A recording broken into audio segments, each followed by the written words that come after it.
What's going on, everybody? This is Ryan A. Polk, and welcome to the wrap up. And today I'm going to review The Tax Collector, which is directed by David Ayer, who was also responsible for directing Suicide Squad, one of my favorite movies in the DC Extended Universe. And this movie stars Bobby Soto, Shia LaBeouf, and George Lopez. And it's about Bobby Soto and Shia LaBeouf.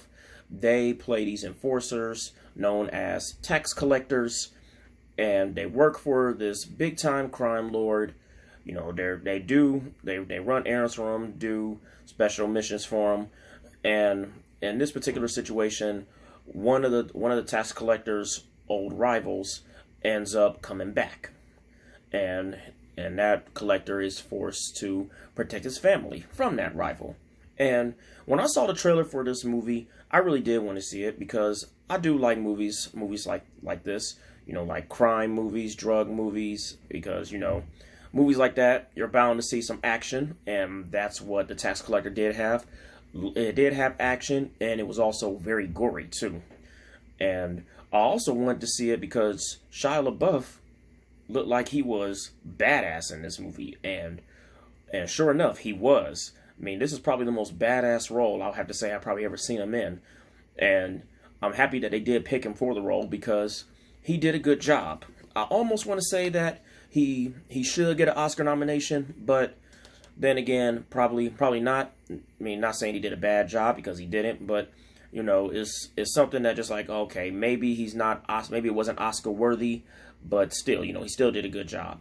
And The Tax Collector, I almost was getting ready to put it on the bad list of movies for 2020, but it is on the good list of movies for 2020, only because, you know, I mean, I'm not a spoiler, because that's not what I do, but I will say that it did have me kind of bored at first, but then, you know, once the action started picking up, and you know, and once you know, the storyline was getting more deep, then okay, I was like, okay, yes, okay, I'm not gonna cut this off. And this movie was supposed to have a limited release in theaters, but it didn't due to the COVID-19 pandemic, of course. But instead, you know, it did get released in some drive-in theaters, and it also got released on demand too, as well. And if I would have went to the drive-in to see this, I wouldn't have been disappointed. I mean, like I probably would have almost had drove off for a minute because of how bored I was getting at first. But I mean, overall, I think that I would have enjoyed it, seeing it at the drive-in, and also at the movies too as well. But then again, I mean, this is probably one of those movies I would have saw on a special, like on one of those days when they're having a special, like, you know, here in my city, we have a movie theater that does $6 on Mondays, and a movie like that is $6 worthy. And you know, and I still have yet to go to a drive-in, so I mean, yeah, I mean, like I said, I probably would have still been impressed if I would have seen that drive-in. But anyway, yes, so this is the storyline for this movie was good, and the action and the gore just killed it. I mean, those two were the best parts of the movie. I mean, the acting, I mean, yes, the acting is good. I mean, you got George Lopez, who also plays a serious role, because, you know, we all know George Lopez is a funny guy, but he plays a serious role too in this movie, and he did a good job too as well. And this is also one of David Ayer's good movies. And if they was to do a sequel of this movie, I would probably go check it out. And The Tax Collector is something that I do think you will enjoy if you're a fan of movies of, like, you know, drug lords and drug dealers, and especially if you're a fan of the action and gory stuff, then I think you will enjoy this.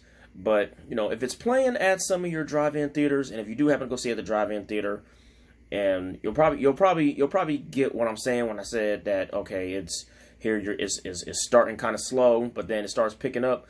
You know, I recommend do not drive off when it's slow like that, because believe me, it does pick up, and once the action scenes start getting involved, then yes, you will be amazed with it.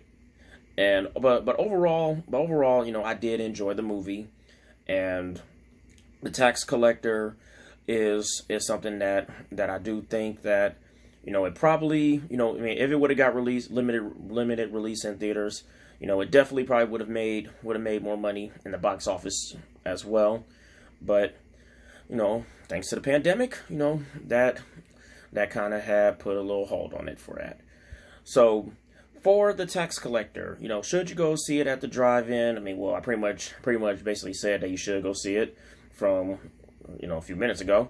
And, you know, but if you don't have a drive-in theater near you, and if it's not playing at a drive-in theater near you, is it worth checking it out on demand? I would say yes. You know, check it out on demand. You know, it is a pretty good movie overall. And for the Tax Collector grade, I give the Tax Collector a B-, only because of the gore and action and the acting, of course. And out of 5 stars, I give the Tax Collector 3 out of 5 stars. So until then, this is Ryan A. Polk with the wrap up. And also, if you like this video, hit like. If you've seen the movie, feel free to comment below on what you thought about the movie, or feel free to comment on what you thought about this review. And if you want to see more reviews from me, hit subscribe to check out some more.